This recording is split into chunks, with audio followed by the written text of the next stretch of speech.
All right, Friedel, tell people who you are, a little bit about yourself. I'd like to know what your DIN setting is, and we can go from there. All right, what up? My name is Freedle Coty. I'm a ski and snowboard cinematographer, editor, director, writer, producer, and I have been involved with Level One since 2003, and most recently, I've been making a project with Parker White through Level One called Nothing, which is a trilogy, and was born and raised in Stowe, Vermont, and I'm currently living or splitting time between Bozeman, Montana, and Maple Falls, Washington. So Cool. yeah. Very sick. You Oh, didn't answer the that enough? you didn't answer the DIN setting question. Um, Snowboards don't have DINs. Are you snowboarding mostly? Mostly, yeah. That's I awesome. Good for you. I was just reading, so I was reading a powder article and it was talking about how you were like skiing in pin bindings and fucking like not in the same kit as everybody else. Like you know what article it is. It's from yeah. and it's so I was curious like what that is. And the DIN setting question I think is gonna have to be a staple on this show because it's I'm curious and it's No, I like it. it's an ego flex, I think, for so many people that it's nice to see who is and who isn't about it. Yeah, dude, I'm the least gearhead person ever. Um, Really? I, yeah, it's kind of, I don't know if that's a surprise to you or not, but um, Kind of. I, I used to, I just like always had a lot of hand-me-down gear over the years, and until quite recently, actually, when I've started to get on the gravy train of product, which is like amazing, but I'm like also, um, yeah, I'm still like not I'm not a newbie obviously, but I'm still like everyone's like, oh, like what's your like where do you mount your bindings? I'm like, I don't know. I just take it to the shop and just like put it where it's supposed to go. Yeah. But um yeah, I probably have a higher DIN setting just because I always carrying a lot of weight on my pack. So I just got Yeah. those Look 18s mounted. Those things are beasts. So I don't think I'm Yeah. gonna pop out of those. What Um, do you mean you're just getting on the gravy train? So filmers don't get hooked up the same way that the athletes do in they do actually. I mean, traditionally, that's how a lot of media people get paid. But um, fuck that. yeah, well, yeah, it is. Fuck that until you actually have to pay for it yourself, and you're like, damn, Yeah, people. I guess both is what I want. Like I guess I gotta be careful because people are gonna stop giving me shit and I'm gonna be like, never Well, mind. Never mind. speaking of pin bindings, that was the first time I did buy bindings in a while, and I was like, "Oh shit, that's what these things cost." Well, I didn't get into AT for so long because no ski companies used to not give any of that stuff away because they Right. weren't really like marketing it, and the markup or like the price was so high, and it was always like a side. Like I remember when Marker had before the Kingpin, it was like the help me out here. What was Duke? the yeah, the Duke. And Yeah. all he was always like, "Oh, you basically have to pay for those." So um Weird. but yeah, I got into Kingpins. That's what I was skiing on with Julie for that article on Mammoth. But that was dude, that's my go-to travel setup because it's so light. I was rocking a pair of Makes forefront sense. Ravens with like um with the Kingpins, and then I had the La Sportiva boots, and that was my ultralight setup. And I was like, "This is the shit," because you can just. I was not like I with carrying camera gear and tripods Right. in traveling bag. Like the lighter your ski gear is, the better it is. So that was awesome. But it's pretty miserable to ski on, especially with a really Yeah, heavy that's backpack. that's what I was waiting for you to say. I Yeah, was wondering if you had a secret that everybody else no, didn't know about, where no, like you were just fully accepting. Yeah, okay, all right. dude. If There it's was always survival skiing at all yeah, times. yeah. So I have upgraded. I'm on yeah, Black Ops now, and then like You got the the nothing hookup. yeah, and which is twofold with snowboards. So I Fuck yeah, guess mostly it's like the gravy train has been with on that side of things too, because I now have a yeah. split board, snowboard, like 2 pairs of Black Ops and then touring setup and 2 power surfers. So I'm like one of these quiver like dweebs now, but You which got is all like the stuff. it's a blessing and a curse, but Yeah, it's like the industry's kind of that's gross the with that quiver right shit. there. Yeah, dude, that is. It's dude, first of all, that like that graphic and that logo is awesome. Like it's amazing. I think it couldn't be more perfect for what you guys are doing. Yeah. So I don't know who made it, but Parker made it. He nailed it with fuck this yeah. one. Yeah. That's awesome. Yeah. Very It cool. is.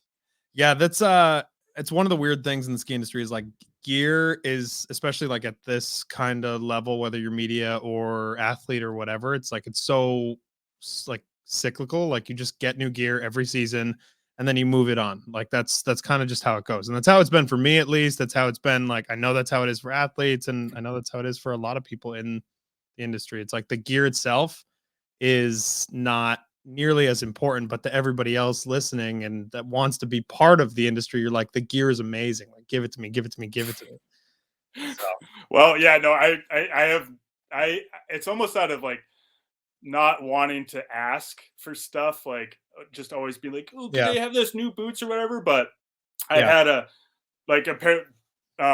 pair of Langs that Star guy had given me like in 2010 or something.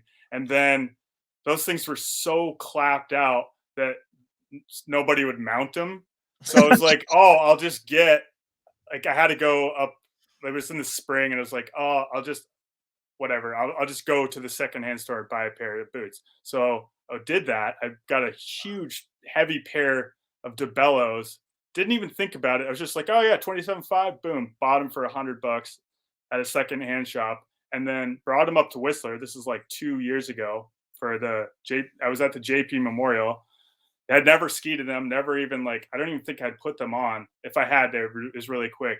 And they were like the liners were obviously molded to someone else's foot. Yeah. And dude, I was dying. I've never been so miserable on like in a setup ever. Like I was like, oh my fucking God.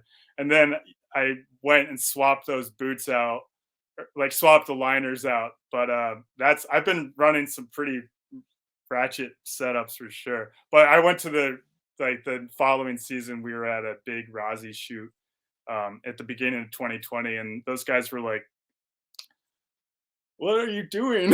like, they're like, they're like, "At least you got the right liners," because it Yeah. was just the worst pair of shells, and I had the Lang liners like slipped in there, and I was like, can you guys hook up one of these like fresh pairs of Rossi boots? He's like, yeah, we make And it's like a we no-brainer. make a new pair. We make many pairs every day. Like we can get you cooked. So anyway, Yeah, it's a complete no-brainer. What was being at that JP Memorial like? Like that's got to be insane. yeah, the first year they did it in Riksgränsen in northern Sweden, and I had been there a few times, but I wasn't there for that.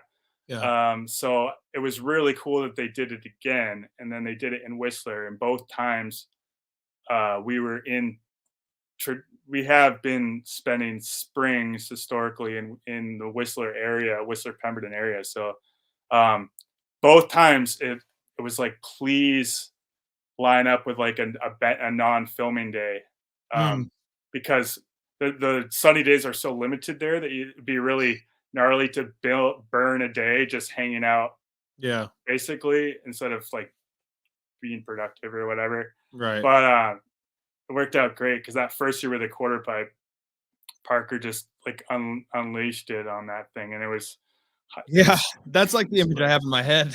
yeah, yeah, like the helmet, orange coat. I Hmm. made a little edit from that, and it was like I don't know everything about it. We were so I get so sick of that like Groundhog Day of backcountry snowmobiling and all this stuff that like when all of a sudden we were at a ski resort and hitting like a quarter pipe, and it was like it felt old school style, that small quarter pipe, nothing death defying, and dude, it just unlocked something with P White that it was so fun. But the next year was also awesome, and it brought a lot of old heads kind of into Yeah. back into the mix, like Mike Abrams from Freeze magazine, they Yep. ran a trivia night, and like, dude, the ski trivia was it's like I thought it had like trivia, but no, this is like deep cuts on Are you stuff. good? Are you good at ski trivia normally? Like if some, because I'm terrible at it. Like, and I feel like I should be good at it. Like, I don't know, I'm around it all the time. You think you're good at, but I don't know. Well, this was history, I should say, more than Okay. historical trivia. So it was like the dawn of new school trivia. So Yeah. JP Eau Claire era new Canadian Air Force. But it's like I have a question for you off this trivia. So have you seen the movie Propaganda by Poor Boys Productions? Yes. I haven't seen it in quite some time, but yes. Do you know what the opening shot is and who does it? No, I have no idea. I have So no. this is one of these questions where you're like, whoa, deep, deep, It's deep that cut. specific. Yes, but at the time, groundbreaking maneuver, and a total one-hit wonder. So it's Paul Cotter, the skier's name is, and he's doing a backflip onto a rail at Super Park 2000, 2000, No shit. 2001. Yeah, I so don't even that's know who that is. right. I have no recollection of that at all. Yeah. So, but this was like Vinny Gagne's team. I had like he ended up winning because that dude is an absolute student of ski history. But I I'm not as much, but I definitely have. I was soaking it in that era when I was 14, 15 years old. So I Yeah. have some of that. I have some recall on that. I tend to have a poor memory in general. Like I have a good memory for people and conversations and that kind of stuff. Like I will remember whatever we talk about one on one forever, right? But as soon as we go like, okay, you told me a number or a product or like this happened and I watched this, I couldn't. I could just be like, "Ah, I remember how I felt. It's good. I really enjoyed it, or I hated it. Fuck that." But I don't know. I'm terrible with this kind of stuff, which Dude, maybe makes me a bad podcaster. I have no no, idea. no, no, no. That makes you a better podcaster because it's more about knowing people and conversations because a lot of that stuff slips out on me. Yeah, And then I have just a wealth of useless information in my head that's like, hey, do you remember? Like it's like, yeah. So yeah, that's um, funny. yeah. So I got a couple questions about one, just like filming in general. I mean, how many ski films have you made at this point? How are you still enjoying yourself? How how do you get like you just mentioned that like Groundhog Day feel? How do you get through that making ski films? Like it's been a minute. Yeah, man. It's definitely uh as Smash Mouth says, the years start coming and they don't stop coming. If you fucked that one up, that was it. That's the quote. No, like I made dude from day one, like in high school, I was surrounded by a lot of talented kids, and I wasn't talented in that way. Um, and I had started off snowboarding, and this is late '90s, and it was like so. It felt like the coolest thing ever that you could Yeah. do, um, and then skiing like quickly like basically unlocked that whole new era that we were talking about right behind that. And I was like, oh, that's what all my brother and all my friends were super into. And getting the first 1080s and twin tips, it was like, whoa, it was it Right. was like It the changed coolest. everything. Yeah, it was fucking the most exciting thing ever. And we were just lucky to be at that age when it was like so impactful. But yeah, so I started filming them immediately and then made a couple videos in high school and then linked up with Berman, who was basically turning level one into a thing like outside of after he was in college. And then speaking of, we were just talking about like a scene on the East Coast, like that's when there was a scene on the East Coast. Right. And um, yeah, and then moved out west and kept, I mean, I kept, I did it like at first, just whatever, like moved out west, but then it turned into quickly, I don't know, every year just kept evolving into a career with level one. So Yeah. it kept growing and growing and growing, and yeah, and then For um, if you had to kind of surmise what level one is, how would you do it from your perspective? um, well, I mean, level one has started to evolve, but for the core identity, it was a ski film like production company that was basically um, documenting the like the freestyle or new school or Yeah. whatever wave like post new school introduction or whatever. So Yeah. from like the it's a very defined era, I think, that we are associated with from like 2004 to, Yeah. well, you could say now, but like, It's yeah, I different think. now though, right? Because there's Mhm. not an annual film, like it's or it's there. I don't know. I feel like there still kind of is because you guys are still doing nothing. But and Yeah, that but that, like, it's to me different. feel It it is. is different for Yeah, sure, and it's not like everybody involved. It's much yeah, it's simpler in so many ways. yeah, But I don't know. It's very I think that is what it is. I was just curious to know, like, if you had something, like, in your mind of, like, "Okay, this is what level 1 is, and this is what level 1 should have been," well, versus, like, what it gets perceived as. Because to what me is your perception? Yeah, yeah, go on. yeah, to me, it was like level 1 was it wasn't just the films, it was everything involving films, right? It was the athletes. It was the one thing that kind of brought it all together in one nice little neat package. And I think the films did that. You could watch any one of the level one films and you could go and kind of take that same feel. Like you almost got the same kind of feeling out of a lot of them. Like same but Yeah, different, right? yeah, If you know what I'm trying to say. yeah. There's a I thread. There's like a DNA through all of it. Exactly, and you Mhm. kinda feel it through all of it, but you also, like, you attach yourself to this brand that is level 1, even though it's, like, at the end of the I have no idea other film companies and other genres, right? Like, I have no clue who makes what movie on like, outside of skiing, right? But for Yeah, some reason, in skiing, level 1, or like, these groups become so important and they become so cultural. yeah, And to yeah, me, level 1 is like, that's my age bracket, right? Like, I'm kinda like yeah, tail end of that, but that's when it became like in 2012, probably 2011, probably became like, it's the shit, right? And I'm just like, I'm ordering every DVD that's ever made, and I'm watching yeah, every single one like yeah. 5 it's Hmm. that's kinda where it ends up being, I think, to somebody that's in my age bracket. So, I don't know. Yeah. Well, what was your first uh ski movie that you watched in general, and then what was your first level one movie, or had the first impact on you? The first one that had Uh, the first level one was for sure. I feel like it was real time, but it might have been pleasures. I don't know which one came first. Like I'm not good at dates.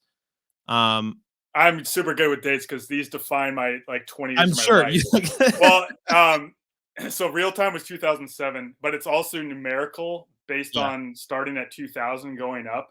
Okay. So real time was 2007 and pleasure was 2016. So very different. Very different, but yeah. So I would say real time was the first one. I think the first one that I ever connected with, first ski movie in general that I ever really connected with was either Claim or Reasons. And Mm, I think it was because of the way that they sold it, and it was, like, sold to shops more, so I just ended up watching it on repeat at the shop yeah, thousands and thousands and thousands and thousands of times. And I just remember, like, I don't even know who was screaming, but I just remember, like, "Wolverine," like, at the end of the fucking and I don't even know which one it's from, but, like, I have certain bits from those movies stuck in my head. But, yeah, Real Time was kind of the one from level 1 that I was like, "Okay, like, this is the shit. This is it for me." word. So, it's, is there one in particular that stands out to you that you're like, "Okay, if I had to show somebody my work," and this is I kinda hate these questions, but, like, if you because you have a whole body of work, there's a ton of it, but if you have to hang your hat on one, what is it? Well, the answer for that is nothing. because that is kind of the the combination of like basically that is like more of a passion project than anything else I've made. Okay. So that's the answer for that. But if you're talking like level one feature film history, I was just talking about this with Parker, and I have a lot of personal bias towards my favorite just because of like movies that I had more of an impact on or whatever. But I think that Refresh is probably the movie that like Mm, it was like when everyone was at peak it was like the peak form in that of that year and that era or it's not that year but that era with like that crew you know Phil Casabon, Tom Wallish right.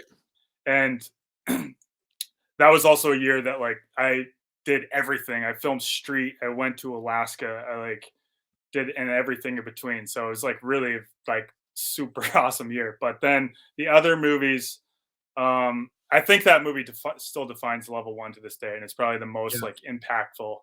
Um, but then the other ones I'm really proud of and really enjoy watching even to this day are Long Story Short, um, Pleasure, and uh, Sunny as well. So Sunny was great. yeah, So can I ask you about, and I don't know that you even were, I don't know how involved you were in this one. I would imagine involved, but what about After Dark? After Dark I was involved in. Oh yeah, So what I feel like that one was the only one of the level movies that I can think of, and it doesn't seem to fit the same. yeah, Like the cover art is very different. yeah, Like it's very like it's almost like dark feeling. I don't know. yeah, Was there a thought behind that? Like I'm asking yeah. about shit that happened not yesterday. So obviously I don't know. No, I mean, I can probably speak to it a little. Like, it was a film that I think that at that point we had already been a 10 years deep, or at least Berman had, and Yeah. there was all across action sports there was like this desire to do more than just like make a movie that had just ski part like Yeah. rider after rider after rider, like because we had kind of knocked that out of the park. Um, with like we had hit like that milestone with Refresh, and then with Right. followed by iTrip. After Dark was like more exploratory with Fuck, I that. forgot about iTrip too. Holy shit. So uh yeah, and then Parker actually had a huge influence on that movie as well because that's like when they were really him and Chris Logan started filming with us like full time.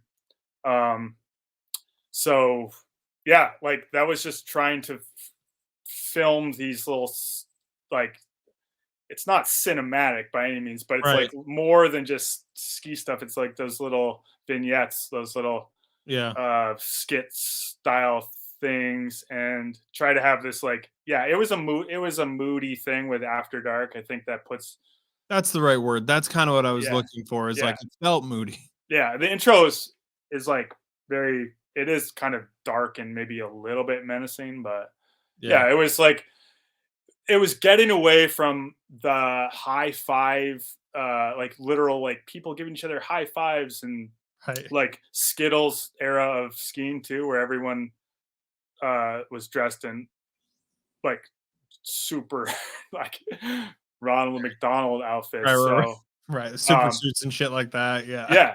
So it was like there was a definite like break off from that Yeah.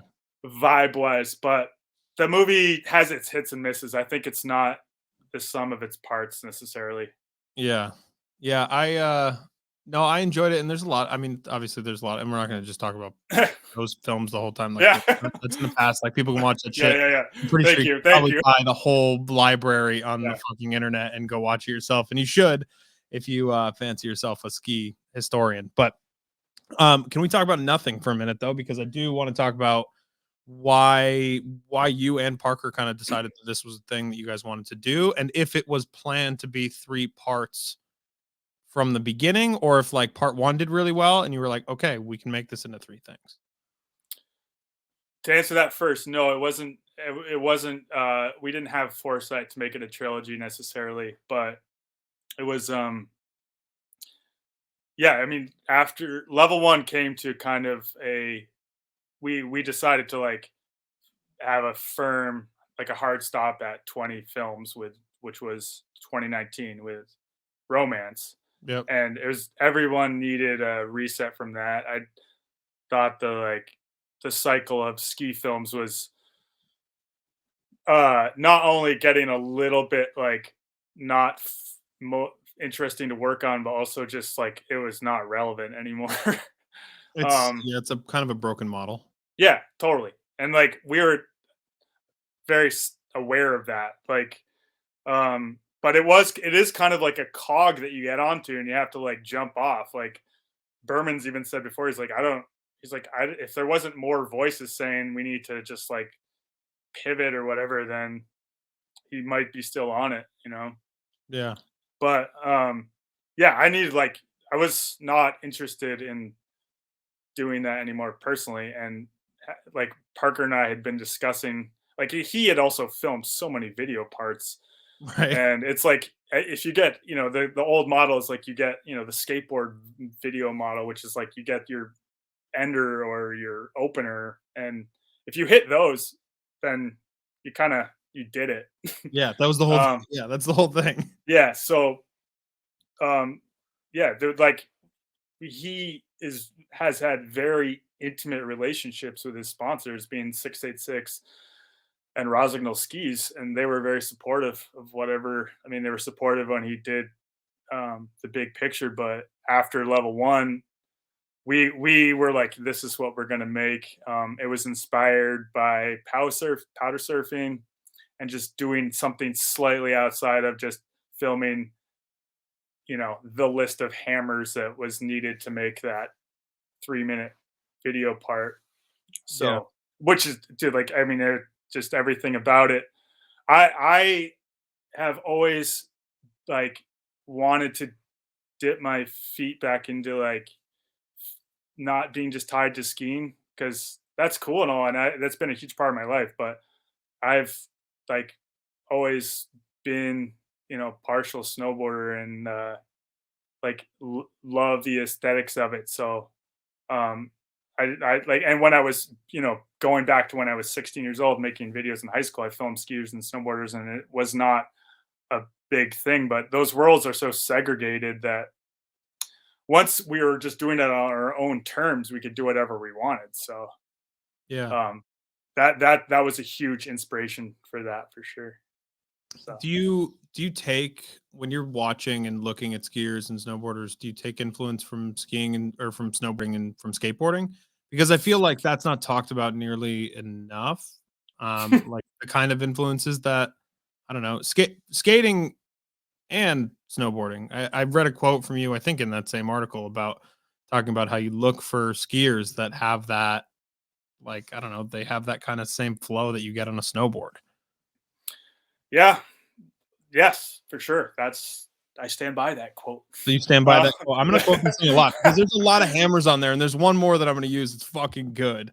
And it's very pessimistic, and I enjoy it a lot. So I too fancy myself a pessimist. So well, I I don't know think that you do, but no, it's something it's that demon you have to battle with all the time. I think I see it in you as well. Um, which is, yeah, it's like being an optimistic pessimist, and it's not the same as being a realist. It's like, okay.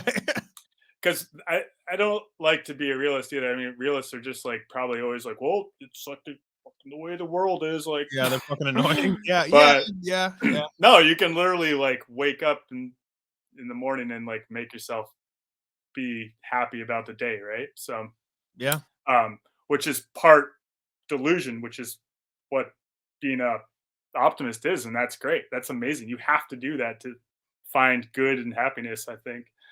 But yeah, you could get it's like so easy just to get so bummed out on stuff that, yeah. Oh yeah, Um, especially now, like yeah. with everything going on in the world, if you like spend too much time on your phone, like if I Oh, I I go through days and I have days where it's like a 7-hour phone day, and I'll oh look at my fuck. and I'm like, what the fuck did I just do with my life? And I don't even remember where I got. And then I'm complaining about not having time, and I have no time with it. But like somehow I spent 7 hours like twiddling my thumbs and Yeah. making dumb Instagram comments. Like Oh, I but don't. yeah, guilty too, man. Yeah. It's fucked, and it's but that's the world that we live in, is this thing where like everybody's so hyper connected all the time, but then we were in this sport that is so not connected, and like Mm, having no cell phone service is a regularity, and like being in the middle of nowhere is a regularity, and like your phone being dead for days at a time and not responding is like what people do in ski. Like it's fine, yeah. like that's part of it, but the real world is this totally different thing. Yeah, and like sometimes it's fun to be hyper online. Like you can just be like, you Just be a know, fucking idiot everywhere. Like I actually do. I enjoy that too. I really do. you clearly do. I mean, like it's like if you're always sharing stuff and like putting Yeah. stuff out there, Yeah. and you're just aware like there's a whole new language, like there's Yeah. like meme culture and all that shit. Oh, So dude. but like dude, like there is some amazing parts of that, so I'm certainly not going to knock that, but yeah, you talk if you're like spending half of your waking life just immersed in that, yeah, like no wonder you're not accomplishing anything. It's fucked. It's so fucked. And it's like that whole like I don't know. It's funny because I hate it, but then I do it all the time because you Yeah, have that like instant gratification where like people like this, people clicked on it, people shared it. It's like we're growing, we're making things happen, but at the same time, you're like, oh, this is all trash. I'm just making trash all day long. dude, I mean, you just have to be aware of like what you have to definitely check yourself, and there Yeah. we have way too much input, and if you're trying to make shit you can't have too much input because your brain is so full of input that you can't be creative. It's like Mm, one of the things like where boredom creates creativity, and yeah. like thank god my parents, they fully like didn't have a TV growing up, and I'm not like saying I'm like special for that, but it definitely it it helped me probably develop more of a sense of like I don't know, almost just imagination or something, you know. Yeah. But um, that being said, man, when I like first got a TV, I was like, "This is amazing!" Like, what? Like, there is so much awesome entertainment out there, and like I'm involved. I make entertainment, as do you. So it's like Yeah. you have to know your medium, man. You have to, and as the world progresses and the modern outlet is all forms of internet. So you have to be like you have to speak that language if you want to play, you know? It's really important to diversify, and I think it's also really important to check yourself. Like Yeah. that's the thing that is I'm good at checking myself because I hate myself most of the time. So it's really easy. Like people do tell me this often where it's like, okay, yeah, you've been able to like mitigate the way that you do and I'm just like, no, I just don't like myself very much. So it's easy to be like, this is fucking shitty and this is what it is and we're just going to live with it because this I have to do it another day. So Yeah. that's actually maybe a good question for you. Like what do you do with a film, because that's something that can't be shitty to the outside eye. It like almost has to be dialed, like for people to watch it and for people to really give a shit about it, and I think you do a good job at that. Like nothing, for example, is beautiful. Like it's like it is clean, the music is right, it's fucking like it's spot on. So, and I think I don't know who picked the music. Did you pick the music? Uh, In the it's first Nothing, not in Nothing New, but that was majority of Parker's influence. I fixed some of the music for it. okay. Uh, It's great. Like the yeah, complete project for both of them is like it's beautiful. Like yeah. it feels like a completed piece. So how do you get to that point? Like how do you make yourself get to that point? Of Feeling like these, you've completed something where you're like, this is done. Like I'm done with this project. well, there's there's a saying I've recently learned that's like better done than perfect. Mm, So that's something I think like that definitely has been like there's always been a deadline, right? Like I've always made something right. every year, and eventually you just have to put it out. With Nothing, we had this like gift of free time where there was Right. where everything, the whole world stopped, and like Yeah. we were living in this little house in Glacier, Washington, and we did a little bit of riding, but for I had like this I've had something I've never had and may never have again, and that is 6 weeks where I could put my entire focus into this baby, this Mm, creation. So I mm, did that in this and I'm already like, oh, that was something special. And yeah. there's no doubt in my mind that that factored into how that turned out, because that was a very lucid, is that the right word? Period for me, where I Maybe. was just Yeah. like Yeah. in it, and like had very little else. There was no like pressure to go ski or film more. There was no pressure to do anything else. So Mm, um there was kind of magic. So, but also it was magic going in because we knew what we wanted to make there, and we had a vision for it, which is super crucial. yeah. And like for instance, Japan was like, well, you're not going to film a that's like the in my mind, like if you rolling a camera in Hokkaido, Japan, like you are essentially documenting this beautiful world, and the snow culture there is very pure and has is it's got a very strong identity, especially with board sports. And that was a must, and that shaped the aesthetic of Nothing for sure. Yeah. Because that was we went there just to film a pow surf section, pretty much. What is it about pow surfing that has everybody so fucking like every one of my friends, excluding me, has gotten a new pow surf like everybody's on a pow surfer now and they won't shut the fuck up about it. And I'm like, but you watch people go do it and they're having the best fucking time ever. So I don't know, Well, maybe you can speak to that. I mean I can't speak for everyone. I can speak for myself, but like it when we tried it out, I can remember like the day I first did it. I was in Whistler at you know who Mason Michon is? He's a Yeah, I photographer. do. I Yeah. do. He's an awesome, Jesus, an awesome dude. But there's like always actually go back to Sunny year. I was in Parker and Wiley Miller and Josh Bibby and I were in interior BC, and we were riding with these guides that were kind of guiding us.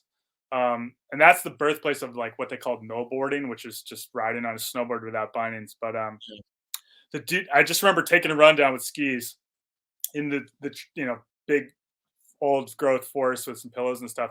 And this guy was on a no board behind me, and he was absolutely mobbing. And my mind was blown. I was like, whoa, you can like, this is more than just a toy. Like you can do this. So fast forward like 6 or 7 years, I'm in Whistler, and um, I was at this teepee that Mason LaShawn and Rory Bushfield had set up Yeah. in the backcountry, and we were just no boarding this little clear cut block, or pow surfing, should I say, because there's a slight difference. But um, I tried it out, and it was like this euphoria, because I don't know, we have it so just built in like what skiing is or what snowboarding is, and you always have to be like really, I don't know, like sick or something. And this is like dumbing all of that down completely, where you're getting that like you're getting feelings that you probably haven't felt since you're a little kid. Yeah. Um, and that's like the key to happiness, man. Yeah. Like if you can just keep those feelings coming like that, because I think we're all just pretty callous to like what skiing, is, or what it feels like, and it's harder to get those uh happy fun feelings. So that was like, it just felt like so liberating that you could take such a little slope and make it so like fun again. That's another nice thing about it too. So, Yeah. but Yeah, like, I think that's the magic there. It just it, like, literally is the most free feeling thing when you're doing it because you're not strapped in, so it has this, like, weird dangerous element to it, but you're still in control, and you're not in any sort of boot or high back or anything. You're just floating on this board. It's free. That's freedom. Fuck, dude, I'm such a piece of shit that I'm like, I don't, I like haven't wanted to go buy one because everybody else is like, it's so much fun. You have to go get Dude, one. Go do I it. know it feels trendy for Now I'm like, it's sure. trendy. I don't want to do it. Yeah, Like yeah. I'm some fucking cool guy, but But it's. you don't have to do it, man. Like if you're having fun doing whatever, don't I'm not sweat it. having fun. I'm having a bad time, dude. Well, in that case, I should go about, yeah. yeah. Well, But the thing is like I'm limited to how much I can ski, right? mm, It's like yeah, it's you work in the industry, and that actually means you ski less, like yeah, yeah, especially on this yeah, side. Like yeah, sooner than later, I'll be done with the retail side, and I'll have more time to do the fun side of it. But at this point in my life, it's like my days are super limited, yeah. right? I can I get, I fight for those days, right? Like I like yeah, it's raining. It was fucking freezing rain the other day while I was touring up at 5 a.m. so I could get some runs in before work. You know, like that's the kind of shit that I have to do to make sure that I get the runs in.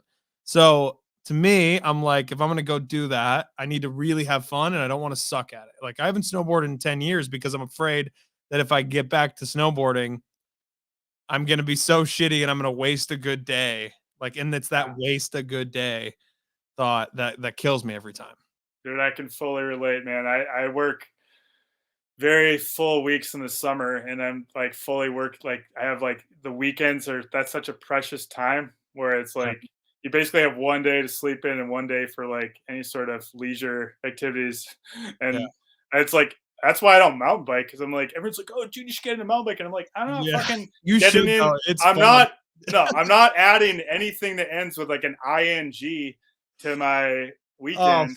Like I got enough ings, you know. yeah, Like I I like get it, I get it. It's like fun though, it's fucking fun, like, it really is, and yeah, it's yeah, it's you should get one. yeah. I You're know everyone says that, but again, it's like I have maybe I have a day, and it's like all of a sudden I don't get enough time to do what I already want to do anyway with that day. So I Nice.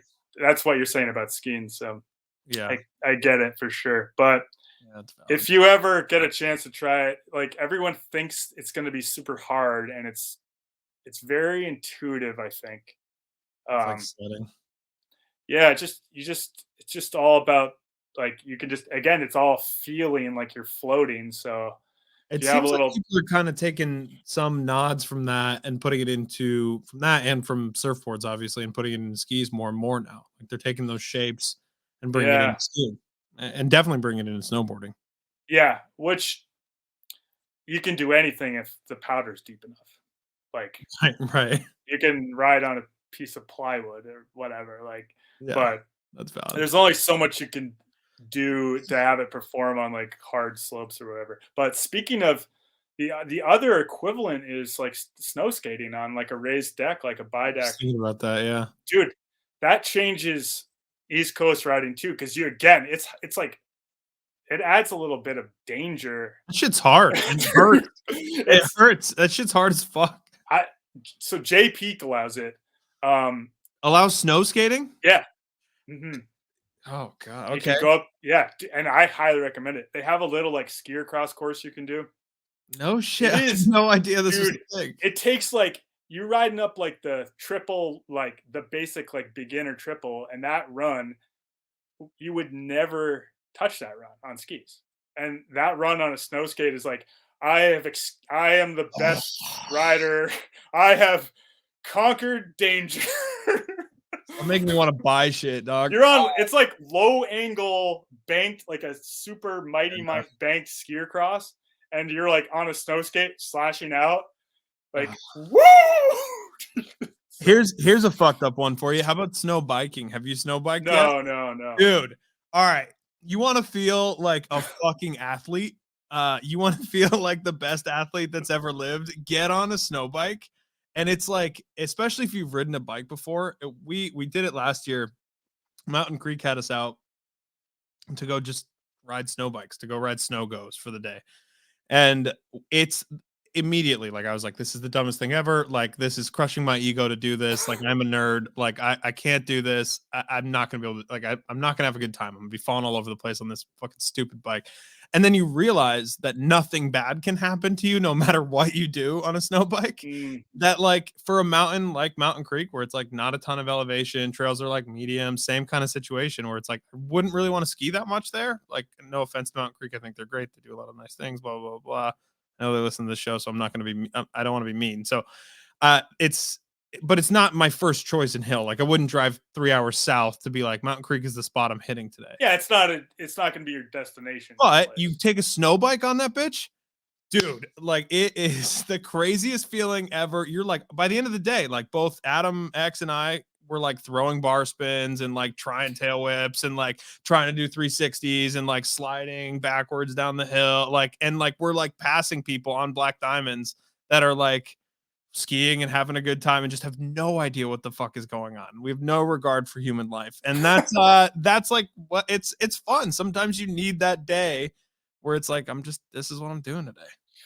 Yeah, fair enough, man. If it's fun, it's fun. I definitely see that stuff, and I'm like, my inner hater comes out. I'm like, no, that doesn't Oh, I bust. was hating so hard. I was I pissed at the guy Yeah, who was dude. hyped. Like, The guy that was hyped in the rental shop, I was mad at him. I was like, yeah, you're like biking and snow doesn't mix. That's like toothpaste yeah, and orange juice. yeah, You know, like there's no way that's the thing. yeah. It's a thing. It's a thing. You should try it once. Try it Yeah, once. Everybody should try it once. It's a good time. I'll I'm never try doing it anything again. twice. I'm never doing it again. But it is a good Oh, yeah. You're never all this big sell, and then you're done with it. One and done. once. But it was so much fun. Um, Word. Anyway, off of this topic, moving on. I want to ask you about another quote that was in this article, and it's the last one I'll ask you about. You said something to effect, and I'm to the effect of, and I'm sure I'm butchering it. Basically, everything outside of just skiing is a leech, right? Like we are like photographers. Skiing doesn't need photographers. Skiing doesn't need filmmakers. They definitely don't need podcasters, and they like everything outside of it. Skiing doesn't need it, right? So, what did you mean when you said that? And do you still feel that way now? Because I think this was a 2018 article or something like that.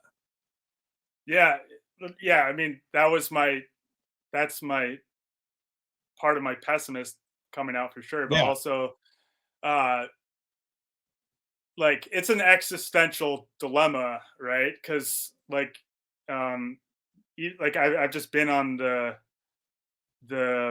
pro skier media entertainment side of things forever, and definitely like it does feel, or it has at times felt very like, yeah, you're not like all these people think it's like so self-involved, right? It's so just like most of the time delivering, it's just an ego feeding enterprise for most of the people involved in it. They're just like, I'm so sick. Like, yeah, look at, yeah, and then you make a video and you're like, look what I did. Like that is, I'm the best. Like, yeah, and then like, um, and that is what we did. Like we made videos that like deliberately turn people into like stars that are like famous within a very small little niche of a sport, but still like nonetheless, like you go to a premiere and it's like, okay, feel like rock star for 1.5 hours. Do you feel like um most of those people feel like they're the shit though? Because I feel like it's pretty seldom that I talk to somebody in skiing and their ego is that big where they're like, I feel like most of them are like like, I don't know, like nothing I do is shit. Like I am what I am. Like, I'm having a good time. I'm just skiing. It is what it oh is. yeah, for sure that exists, but and like to be good at anything you have to have that, right?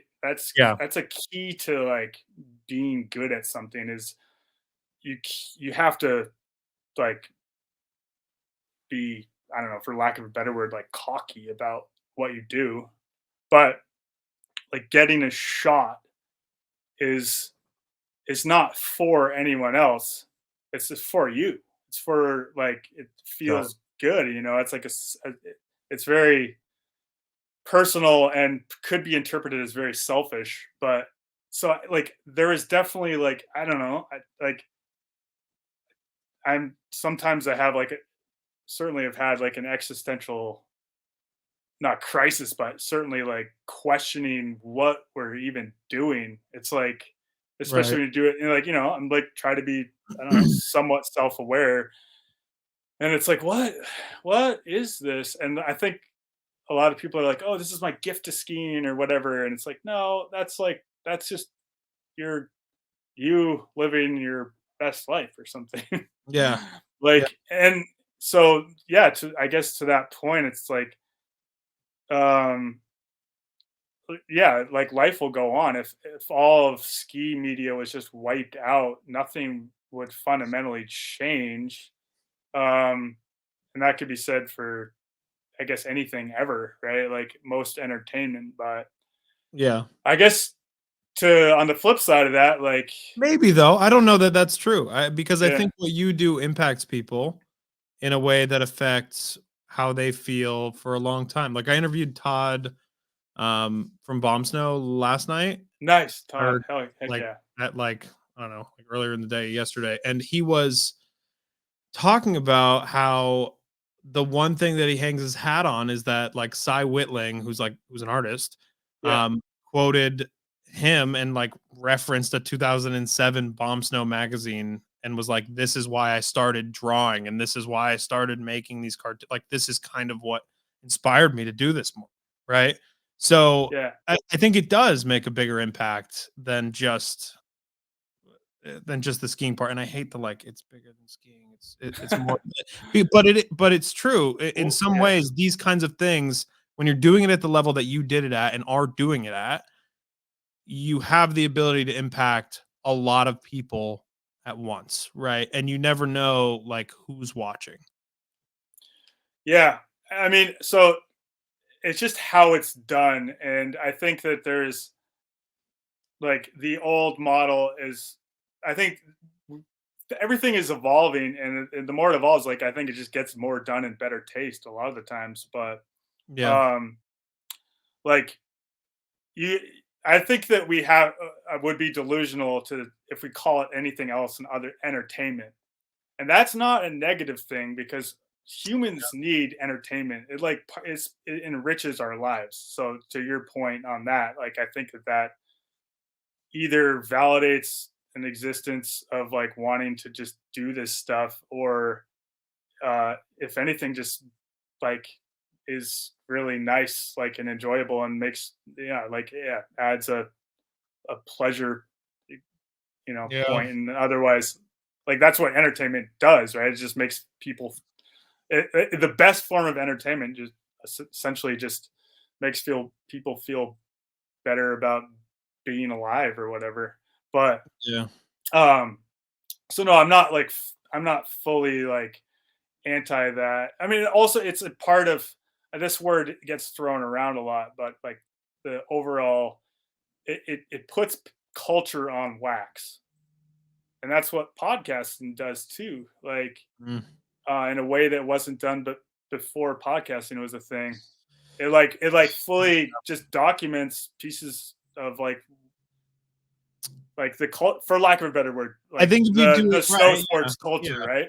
So Yeah, and I guess that's with everything. It's like I'm always so hung up on it because, like, in the beginning when I started doing this, I was like, "Oh, podcasts are everybody should do one. It's so easy. It's so yeah, like it's brainless, right? Like it doesn't take anything. All we're doing is talking."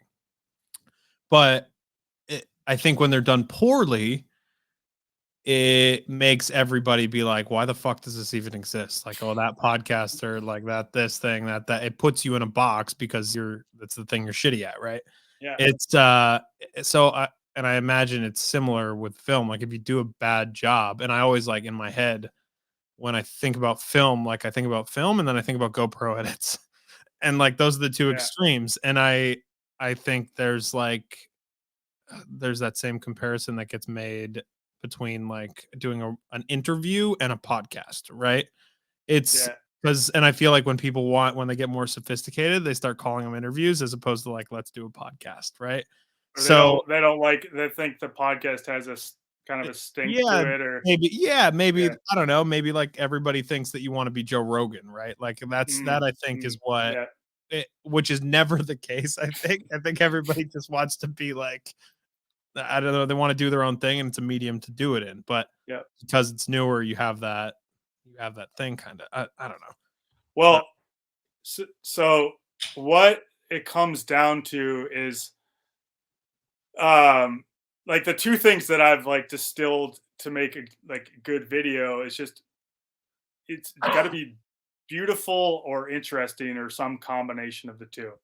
And Okay. like if it's not either of those things, like it just and interesting and beautiful are objective for sure, but um or subjective, one of those two.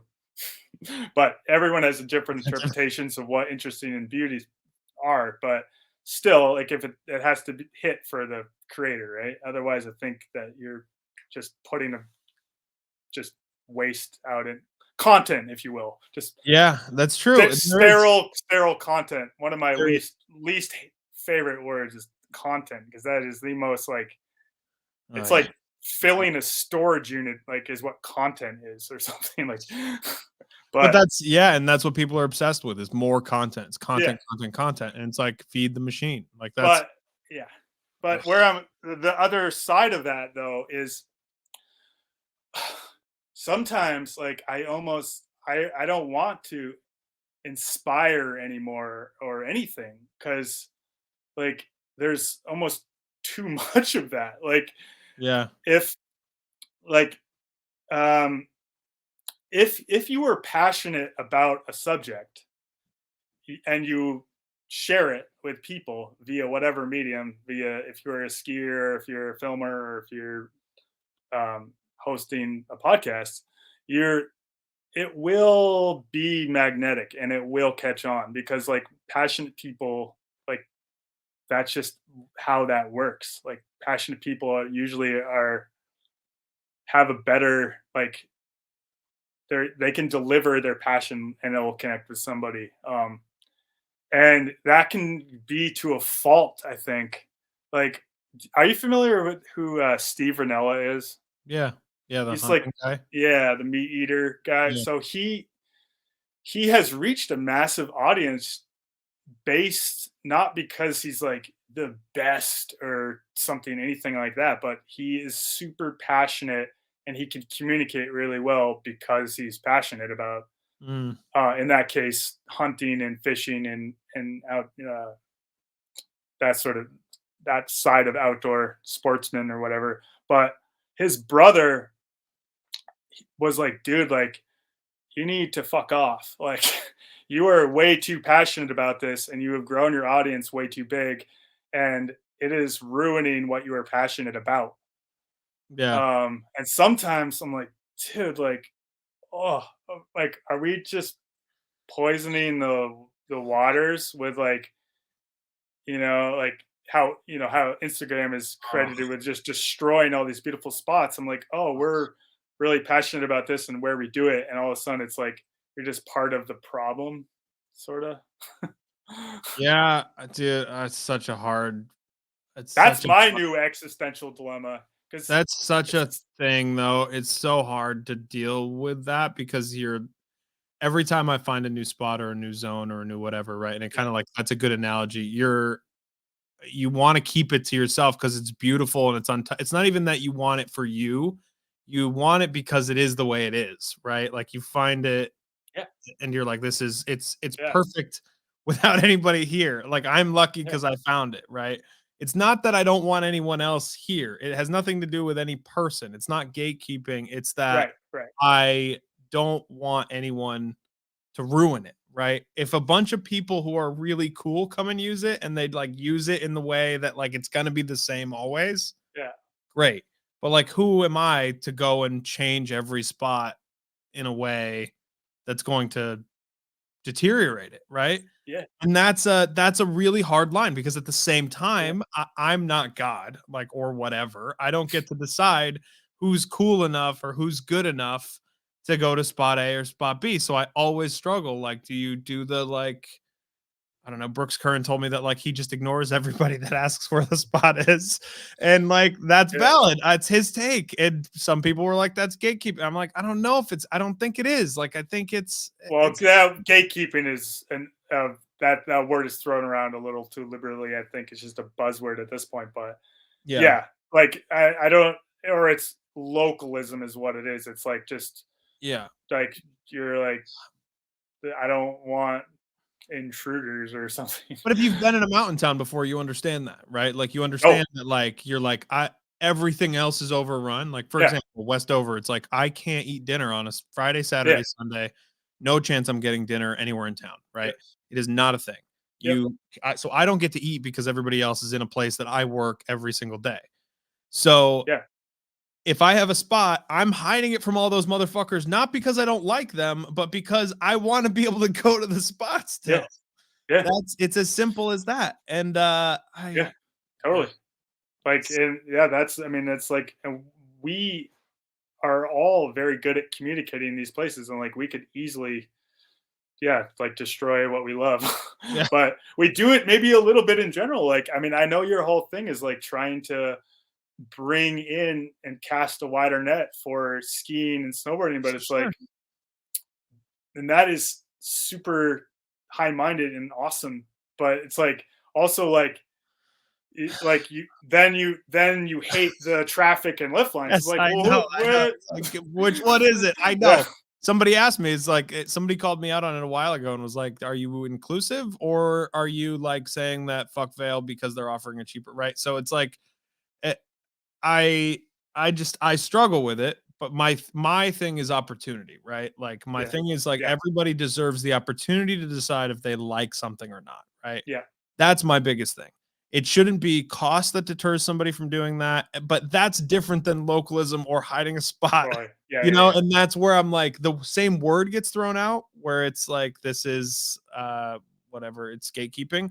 It's not though. Like it's just a different thing. Gatekeeping to me is like I have all the gear and I have all the money. Fuck you. We're making it too expensive. You Mm, can't come yeah, here. Right. That's to yeah. me, that's like, that's gatekeeping. Right.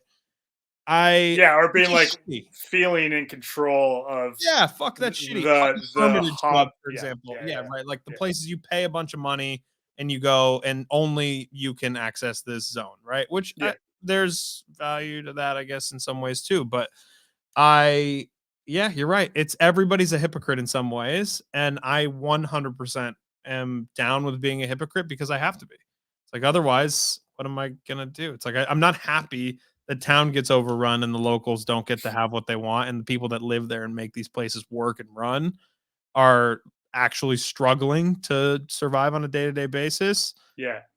just so that people can go skiing easier. Like that seems shitty to me too. So it's like, what do you do?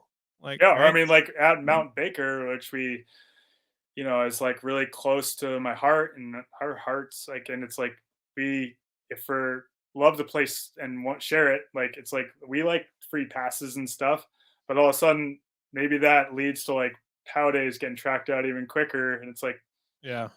what have we done? Yeah. I don't know, but yeah, It's a tough one. It's a tough line to figure out like where to draw. And I think that's where I'm going to struggle for the next 100 years of my life, or however long I'm here for. I will struggle with figuring out where that line here is. we are in episode 14,000. Oh god, if I'm doing this in fucking oh god, imagine that. I can't even think about that. So I kind of want to end Yeah.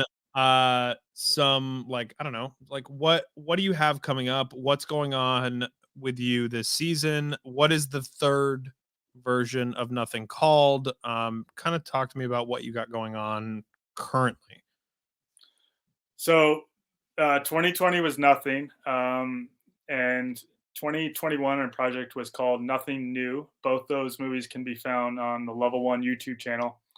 But I guess uh, part of that original thing is we were super hyped to release on YouTube and just get. I think that that's where it's so nice just to find things that are good, like not behind any sort of fence. Yeah. And so, yeah, those can be found on YouTube. Nothing New was exactly what the title says. It was a lot of ways just kind of uh, rebaiting the second half of the 2020 season with like the Mammoth Quarter Pipe and and also a lot of inbounds shredding in the Northwest. So that has that sort of aesthetic, I guess. And I then, also, real quick, I can't yeah, fucking believe that I thought that guy was Parker White. no, The fucking, yeah, never gonna get over it. I still that's think to this day, I've watched it 1,000 times after Parker told me that. I still think that fucking guy, whoever it is Parker. his name is Brad Andrew. Brad He's Andrew, dude. yeah, Fucking call he's Andrew. in the wrong business. He actually should be a comedian. He's fucking hilarious. Yeah, maybe. He maybe should be a hair model. He should work for like Paul Mitchell or some shit. Like that shit's wild. Yeah, he's a photographer from Bellingham that we work pretty closely with, and he shoots with 686. Good And for him. he never skied before, and he was one of these like he's from the generation of snowboarders that just shit on skiing. And but he's always he calls ski boots plastics, so he's always like, "Oh, you guys got your new plastics today." So he just started calling himself Parker, and I don't. It's just the way his mind works. But anyway, Anyway, we decided to film a skit where he Freaky Fridays into Parker's body. But that's awesome that you thought that was Parker. 100%. Yeah, but I filmed a longer version of that where he's like, "I'm Parker White. I fucking got brand new plastics. My din." He also loves din, by the way. To circle back on that, because he's like, "Yeah, my dins are so tight, fucking blah, blah." Like, anyway, yeah, that's Brad. Shout out to that guy, Brad Yeah. Andrew. That guy's fucking cool. Yeah. Anyway, And nothing then else. nothing else actually is a really good secondary title. It's called. So many people have said that. Oh, nothing else is. No, it's called Nothing More. Yeah, which makes sense for the ender. It's a much better name. It is the right name, by the way. I think. Yeah, nothing else would absolutely work, but nothing more works as well. But yeah, this is our like our last little piece to the equation. Because I think after to answer your question from before, like after we did nothing, even like Brent Sandor from 686 was like, dude, you guys can't stop here because you're just sort of starting into something, Yeah. like for lack of no pun intended, but